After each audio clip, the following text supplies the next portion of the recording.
Setiap 10 detik, jutaan orang di seluruh dunia membuka konten pornografi. Dan mungkin aja, salah satunya adalah kalian.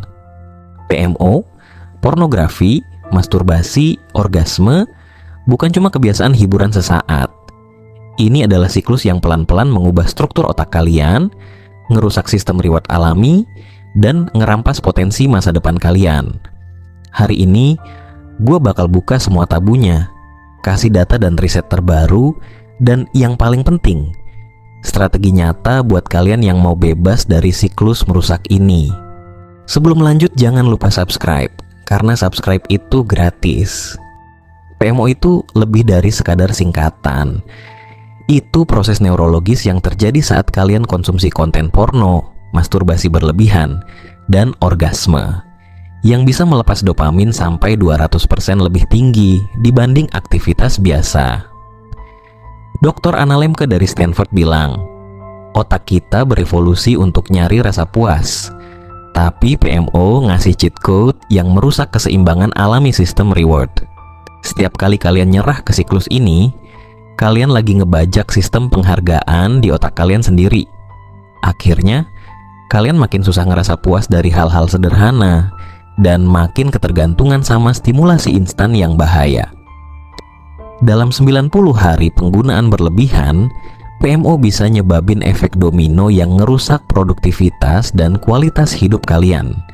Bayangin, pola tidur kalian rusak karena hormon melatonin kacau. Hubungan sosial makin renggang karena kalian lebih nyaman di dunia fantasi. Kreativitas menurun, dan kemampuan problem solving ikut hilang. Studi dari Journal of Behavioral Addictions nunjukin bahwa 68% pengguna berat PMO ngalamin penurunan motivasi dan fokus. Ini bukan cuma angka, ini realita yang banyak orang alami hari ini. Psikolog evolusi nyebut fenomena ini sebagai supernormal stimuli. Otak kita berevolusi buat ngerespon petunjuk reproduksi di zaman purba. Tapi konten pornografi modern itu versi hiper, berlebihan. Dr. Niklas Kovaros bilang, pornografi itu kayak gula murni buat otak manusia zaman dulu. Manis, cepat, dan bikin kecanduan. Hasilnya, kalian terus ngerasa haus stimulasi, padahal sadar itu ngerusak. Contoh nyata, Budi, seorang founder startup di Jakarta. Dia pikir PMO bisa jadi pelarian dari stres. Tapi nyatanya, siklus itu bikin dia kehilangan fokus, produktivitas anjlok, dan hubungan pribadinya berantakan. Gue pikir ini cara gampang buat lepasin stres, tapi malah jadi sumber kegagalan gue, kata Budi setelah ikutan program digital detox 90 hari. Kisah Budi jadi bukti nyata kalau PMO bisa ngancurin hidup pelan-pelan. Banyak dari kalian mungkin pernah dengar mitos kayak, PMO cuma hiburan, kayak nonton Netflix. Faktanya, konten porno pakai sistem variable reward, sama kayak mesin slot, buat munculin efek kecanduan.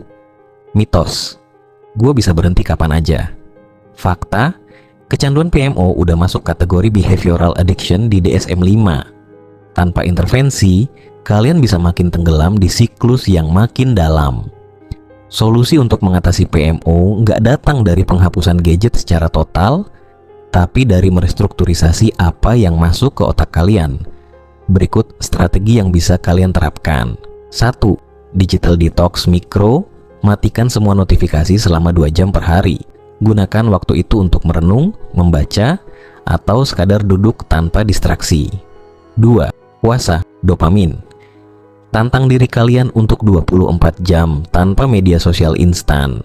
Ganti dengan aktivitas yang menenangkan seperti mendengarkan podcast, berjalan di alam, atau bahkan meditasi.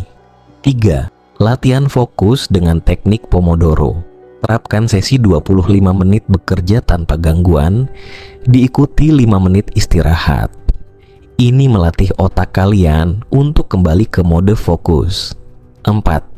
Aktivitas offline yang membuka perspektif. Ikut komunitas, baca buku, atau pelajari skill baru yang menuntut perhatian mendalam. Beri otak kalian makanan berkualitas. Mindfulness and meditasi. Luangkan 10 menit setiap hari untuk meditasi atau latihan pernapasan. Studi dari University of Michigan menunjukkan bahwa meditasi dapat menurunkan kadar kortisol dan meningkatkan kapasitas konsentrasi. 6. Cari dukungan dari mentor. Gabung komunitas yang mendukung perubahan positif. Teman atau mentor yang punya pengalaman serupa bisa jadi motivasi dan pengingat bahwa kalian gak sendirian dalam perjuangan ini. Kalau kalian kepikiran dan ingin melakukan PMO, coba salurkan energi itu ke arah yang lebih positif seperti olahraga, jogging, yoga, atau workout ringan bisa bantu otak lepasin endorfin, zat alami yang bikin kalian ngerasa bahagia dan fokus. Baca buku. Ganti scrolling medsos dengan buku yang bermanfaat. Bikin pikiran kalian lebih tajam dan terbuka. Journaling. Tulis isi pikiran setiap hari. Ini bisa bantu kalian reset dari banjir konten instan. Belajar hal baru, ikut kursus, belajar bahasa baru, atau masak. Nggak cuma bikin kalian sibuk, tapi juga memperkaya otak kalian. Ingat, perubahan dimulai dari langkah kecil. Kalian bisa pilih apa yang kalian konsumsi, baik fisik maupun mental. Kalau kalian pernah ngerasa terjebak, kalian bisa mulai ubah semuanya hari ini.